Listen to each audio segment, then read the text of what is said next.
Today we will solve the examples based on the resolution of more than two concurrent forces.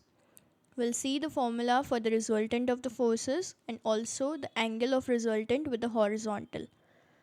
Let's just consider the forces P1, P2, P3 and P4, which is shown here in the diagram. And all of these forces are acting at a point. The equation to find the resultant of all the forces is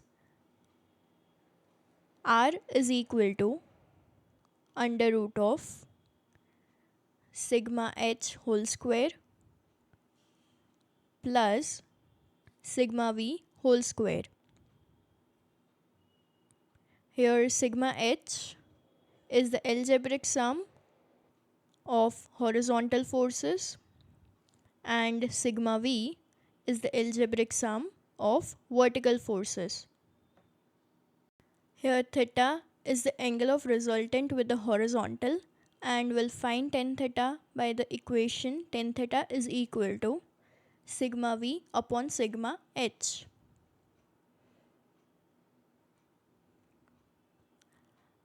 Now let's just see some sign conventions. Here we have positive sign. Here also we have the positive y-axis. So as the x and y axis are positive, sigma h will be positive and sigma v also will be positive. When we get our sigma h and sigma v value positive, that means our resultant lies in the first quadrant. Then here we are having positive y-axis and negative x-axis, which means that sigma h will be negative because the x-axis is negative and sigma v will be positive.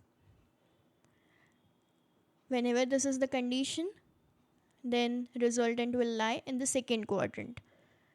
Same way, here we are having both the x is negative. That means our sigma h will be negative and sigma v also will be negative. So our resultant will lie in the third quadrant. Then we have negative y-axis and positive x-axis, which means sigma h will be positive, sigma v will be negative. Whenever this is the case, then the resultant will lie in the fourth quadrant. The next thing that we'll see is the conditions of the equilibrium of the coplanar concurrent forces. Like we can call a system of coplanar concurrent forces in equilibrium if these conditions are satisfied.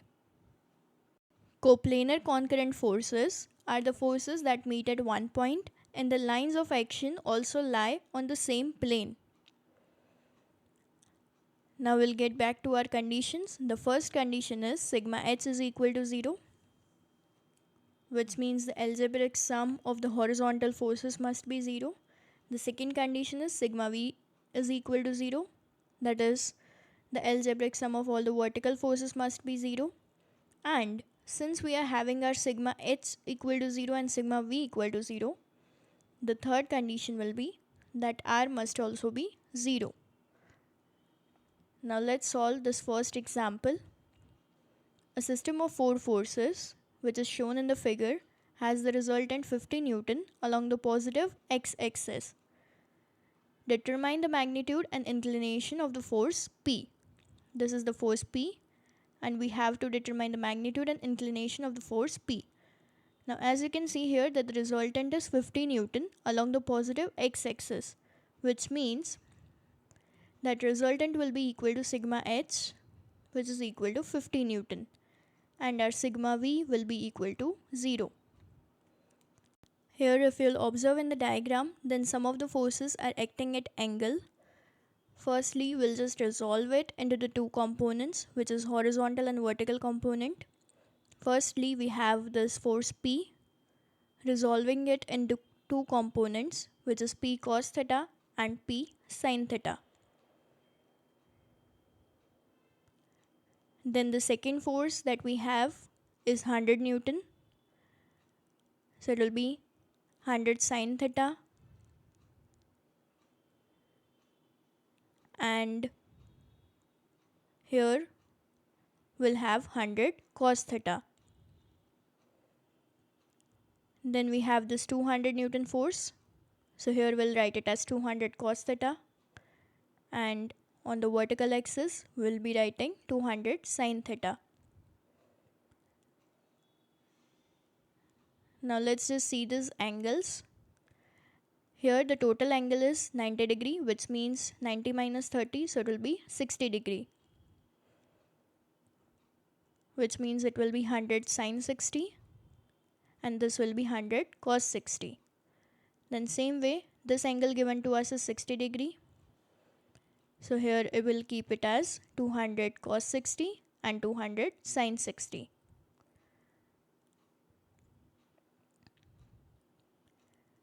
Now let's just find the horizontal forces. That is the algebraic sum of the horizontal forces we'll find. The first force acting horizontally is 150 Newton, which means cos theta will be 1 because it's acting horizontally, so we'll take it as cos 0. And then secondly we have this p cos theta. Then the next we have 100 cos 60. As the axis is negative, so we'll take it as minus 100 cos 60. Again same thing, that we have it on the negative x-axis, 200 cos 60. So we'll use the negative sign, minus 200 cos 60.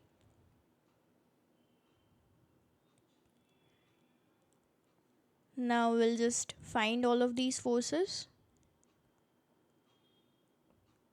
And we are having our sigma h equal to 50 Newton. So we'll get 50 equal to 150 plus p cos theta minus 50 minus 100. On solving this, we get p cos theta equal to 50. Now we'll find sigma v, which will be equal to, firstly we'll consider this p sin theta. It's on the positive y-axis, so it will be positive. Then we have this 100 sin 60, which is again positive. Then we are having 200 sin 60, which is on the negative y-axis. So we'll take the sign as minus 200 sin 60.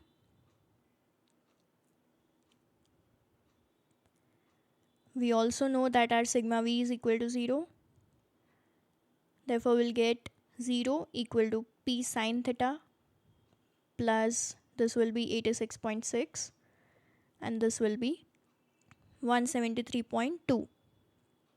On solving we get p sin theta equal to 86.6. The next thing that we'll do is we'll find theta. For that we'll need tan theta, and we can get it from these two equations, which is we have got our p sin theta and p cos theta. We'll just divide it. So we get p sin theta upon p cos theta is equal to 86.6 upon 50.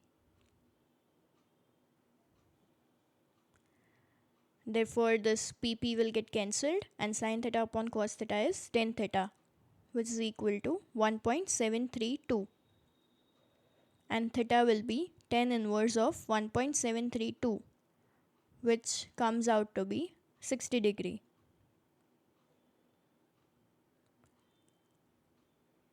That is, our theta is equal to 60 degree. We can just input this in both of the equations or in any one of the equations because we just need the value of p. I'm just placing it in this equation. P sin 60 is equal to 86.6. So we get p into 0.866, which is equal to 86.6. Therefore our p will be equal to 100 Newton.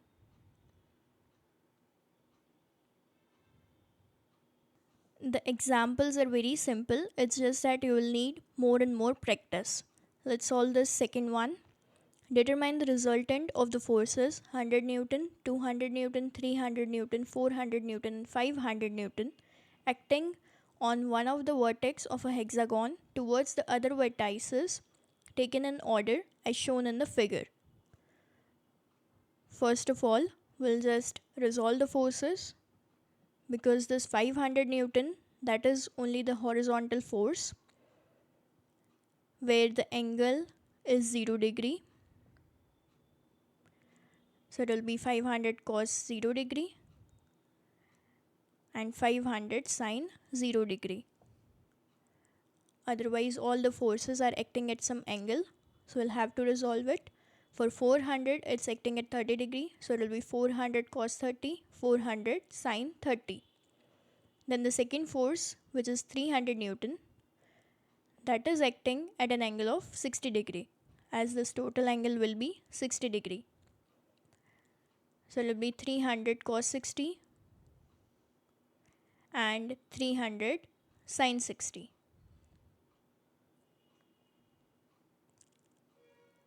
Then the force 200 Newton, that is acting at an angle of 90 degree. So it will be 200 cos 90 and 200 sine 90. And then this 100 Newton force, that is acting at an angle of 120 degree, because the summation 30 plus 30 plus 30 plus 30 will be 120 degree. So it will be 100 cos 120 and 100 sine 120.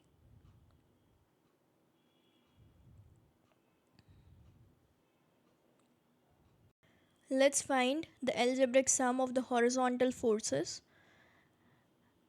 So we'll have sigma h is equal to, the first force will be 500 cos 0, that is 500,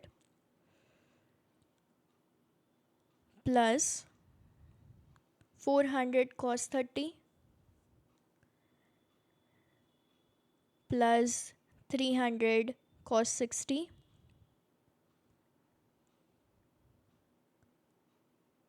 plus 200 cos 90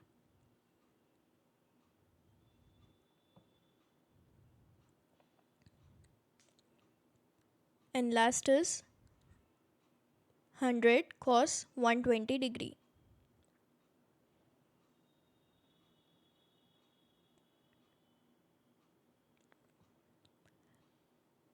It will be equal to 500 plus 346.41 plus 150 cos 90 is 0, so it will be plus 0 minus 50. And on solving this, we get sigma h equal to 946.41 Newton. Now we'll find sigma v.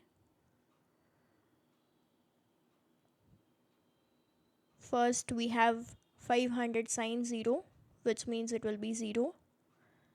Then 400 sine 30.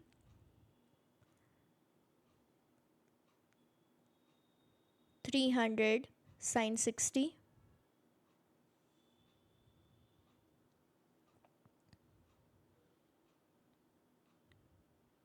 plus 200 sine 90 plus 100 sine 120 degree.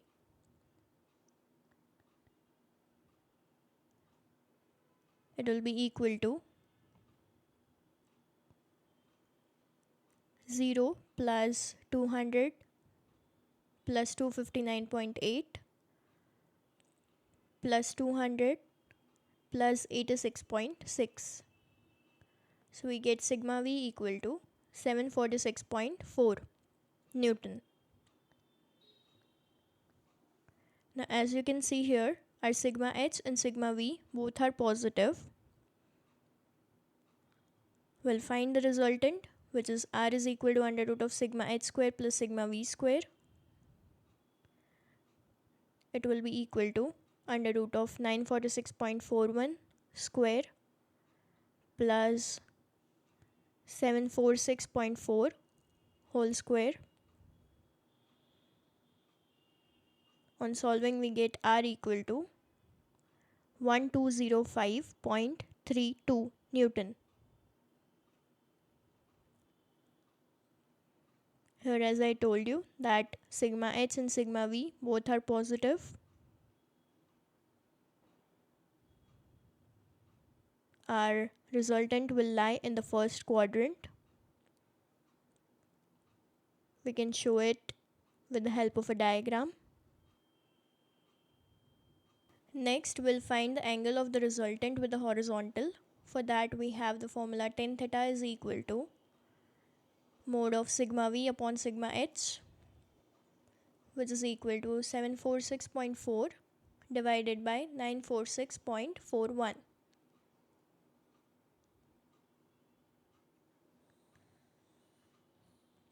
Tan theta is equal to 0.788.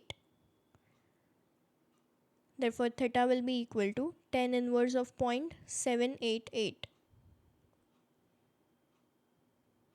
which comes out to be 38.24 degree. We can write it in the diagram that theta is equal to 38.24 degree and the resultant R is equal to 1205.32 Newton.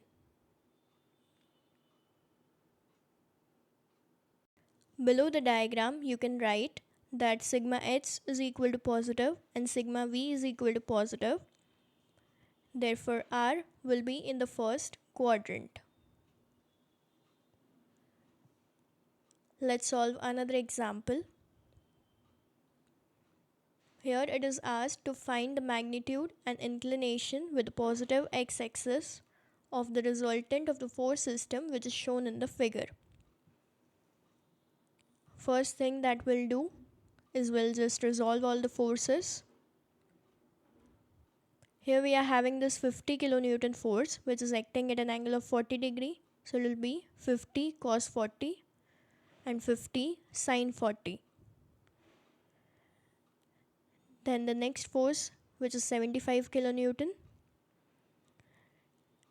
If we calculate this angle from the positive x-axis, then the total angle will be 90 plus 20, which is 110 degree. So it will be 75 cos 110 and 75 sin 110. In the first example, we had considered part angles, but now we are considering all the angles from this positive x-axis. So again, for this 25 kilonewton force, the total angle will be 180 plus 60, which is 240 degree. So it will be 25 cos 240 and 25 sin 240. Then for this 100 kilonewton force, here this total angle, which will be 270 plus 60, as this angle is given to us as 30 degree. So the remaining angle will be 60 degree and 270 plus 60 will be equal to 330 degree. So it will be 100 cos 330 and 100 sin 330. Now we can find the algebraic sum of the horizontal forces. Sigma h is equal to, first we are having 50 cos 40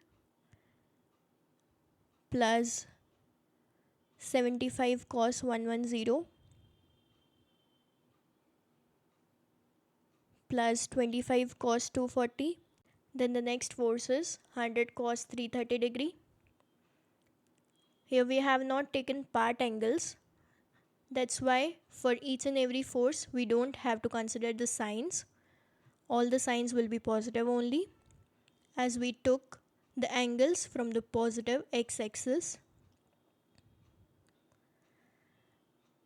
On solving this, we'll get sigma h equal to 38.3 minus 25.65 minus 12.5 plus 86.6,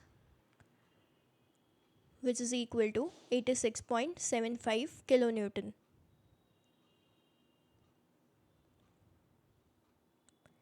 Then we'll find the algebraic sum of the vertical forces, which will be equal to 50 sine 40 degree plus 75 sine 110 degree plus 25 sine 240 degree plus 100 sine 330 degree, which is equal to 32.14 plus 70.47 minus 21.65 minus 50. We get sigma V equal to 30.96 kilonewton. Then we'll find the resultant of the force, which is R is equal to under root of sigma H whole square plus sigma V whole square, which will be equal to under root of 86.75 square plus 30.96 square. We get R equal to 92.1 kilonewton. The next thing we'll find is theta. Tan theta is equal to mode of sigma V upon sigma H, which is equal to 30.96 upon 86.75. Therefore, we get tan theta equal to 0.356 and theta will be equal to tan inverse of 0.356, which comes out to be 19.59 degree. This we can plot it in a diagram. Here we are having sigma H positive and sigma V is also positive, which means R will lie in the first quadrant. R is equal to 92.1 kilonewton and theta is equal to 19.59 degree. You can write below the diagram that sigma H is positive and sigma V is positive. Therefore, R will be in the first quadrant. This way, you can solve the examples based on the resolution of more than two concurrent forces. Thank you.